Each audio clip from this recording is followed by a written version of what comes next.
Je suis parti 8 jours en vacances avec le jour férié durant ces vacances de Pâques et j'ai l'impression d'être parti un mois. C'est juste trop bizarre. C'est la première fois que ça me le fait. Et je sais pas si c'est une bonne ou une mauvaise nouvelle. D'ailleurs, si vous avez un avis en commentaire, dites-le moi. Mais je vais vous dire en tout cas ce que ça va avoir comme implication. En gros, j'ai fait quoi durant ces 8 jours? Alors, on n'est pas parti. On a décidé de rester parce qu'il y avait plein de choses. Et notamment, il y avait un mariage où j'ai été l'animateur durant la soirée. Donc, voilà, c'était top. Euh, et j'ai réfléchi durant ces vacances. Je me suis dit à un moment donné, ma vie idéale serait de ne pas travailler à toutes les vacances scolaires pour vraiment passer du temps avec mes enfants. J'ai notamment vu mes filles apprendre à marcher durant ces vacances, en tout cas vraiment entre guillemets. Euh, et c'était ma première réflexion. Ah, j'aimerais tellement prendre 2 semaines de vacances et toujours être avec mes enfants durant les vacances.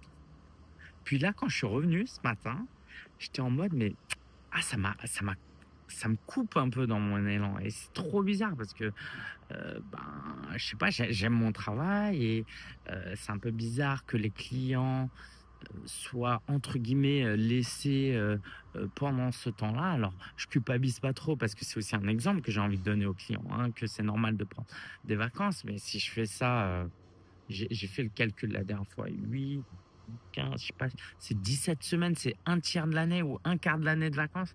Ça me paraît, même sur du long terme, un peu trop en fait. Donc je me demande si je devrais pas, pendant les vacances, partir une semaine et travailler l'autre semaine à mi-temps. Bref, je réfléchis à tout plein de choses.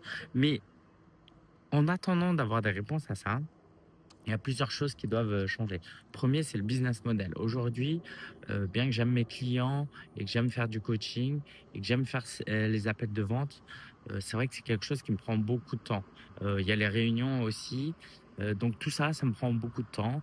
Donc je suis en train de changer de business model, quoi, de pivoter, pas changer. Je vous tiendrai au courant, mais évidemment que je vais toujours continuer à animer des masterminds, à faire du coaching, du mentorat, du coaching de groupe, mais différemment. Ça, c'est la première chose euh, voilà, que je vous partagerai avec plus de précision. Euh, Autre réflexion, c'est euh, que j'ai envie de plus parler de choses personnelles. Nous, on a une méthode dans notre qu'on utilise avec nos clients. Donc, il y a 10 étapes pour vivre pleinement de son business.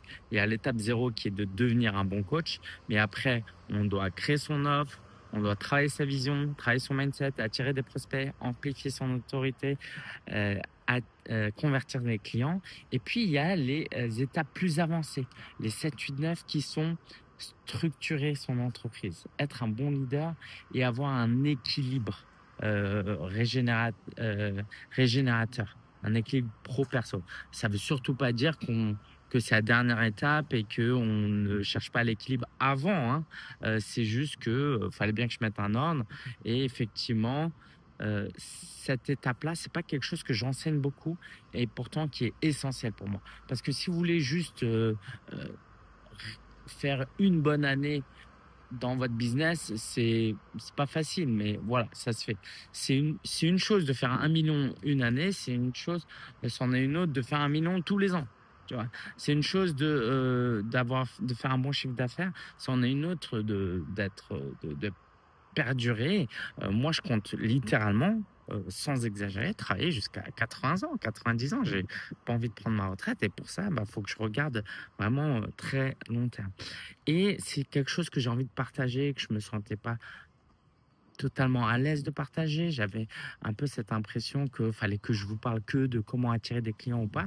Il y a une autre chose qui m'a challengé ces derniers temps, quoi que ça m'a pas challengé du tout, mais j'ai eu de plus en plus de remarques de gens du style, mais Lingen, il y a que des femmes dans tes accompagnements. C'est vrai que on faisait une immersion à Célestat et c'est vrai qu'il y avait zéro homme en fait. Il y avait que des femmes entre les gens de mon équipe, euh, les gens, les clients, nos prospects majoritairement et les membres de ma famille. Ok, mais ça n'a pas été planifié.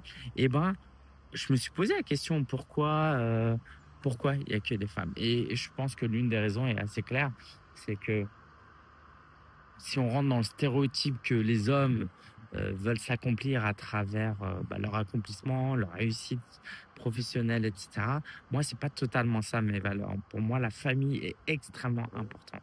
Et je pense qu'il est temps pour moi de laisser plus de place à ça, d'aider les clients, certes, à gagner l'argent, à avoir des clients, parce que s'il n'y a pas ça, il n'y a pas de business, mais avoir cet équilibre de vie. Et mes propres réflexions. Tu vois, je me suis dit ce matin, je me suis dit, mais attends, mais si je prends des vacances un quart de l'année, ça veut dire que je vais aider mes clients qu'avec trois quarts de l'année.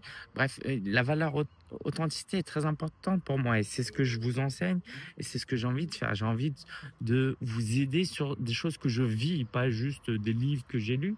Et du coup, dans ce que je vis, bah, il y a beaucoup, beaucoup de vie personnelle. Je passe par rapport à d'autres entrepreneurs, je passe beaucoup de temps avec ma famille et j'ai envie de vous le partager. Et donc, je vais réfléchir à comment le faire ces prochains temps, mais c'est quelque chose qui me tient à cœur, sans perdre de vue le fait que je vais vous aider à développer votre business. Parce qu'encore une fois, sans ça, bah, il n'y a rien après. Ok, je vais te dire, si tu n'as pas de business, il n'y a pas d'équilibre de vie, tu vois, d'une certaine manière. Si tu es juste en inactivité toute la vie, bah, il n'y a pas d'équilibre puisque tu as juste une vie personnelle. Moi, je veux que tu aies une vie professionnelle épanouie et une vie personnelle épanouie. Allez, je te dis à très bientôt et du coup, bah, n'hésite pas à me partager ton feedback en description. Ciao, ciao.